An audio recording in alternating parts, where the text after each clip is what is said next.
Sot ka nisur realizimi i rrugës së re që lidh drejt për së drejti fshatrat Çajl, Forin dhe Çegran me qytetin e Gostivarit. Paraqet një zgjidhje që banorët e këtyre zonave e kanë pritur prej vitesh.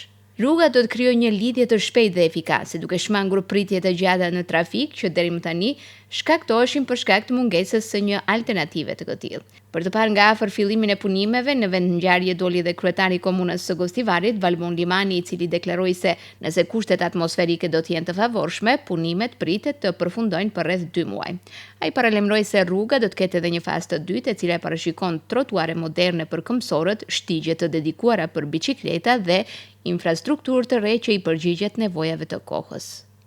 Sot filluan punimet për hapjen e rrugës së re, e cila normal vite me radh është planifikuar, por ja sot erdhi rasti që të fillojnë punimet në këtë rrugë, rruga e cila e lidh këtë vend, domethënë diku ndërmjet Çajlës dhe Forinës direkt me Gostivarin, rrugë e cila ka gjatësi prej 2.2 km dhe gjerësi prej 7 metre.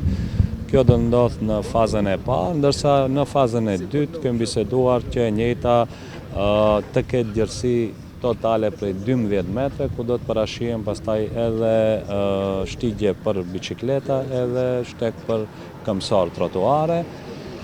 Besojmë që kjo rrugë dukshëm do ta lehtësojë lëvizjen e qytetarëve edhe të Çegranit, edhe të Forinës, po edhe të Çajlës, e posaçërisht në vitet e verës kur vrin edhe vëllezërit tanë mërgjimtarët. Është një projekt strategjik i mirë pritur nga të tre fshatrat dhe uroj që ta gëzojnë dhe ta përdorin më të mirë.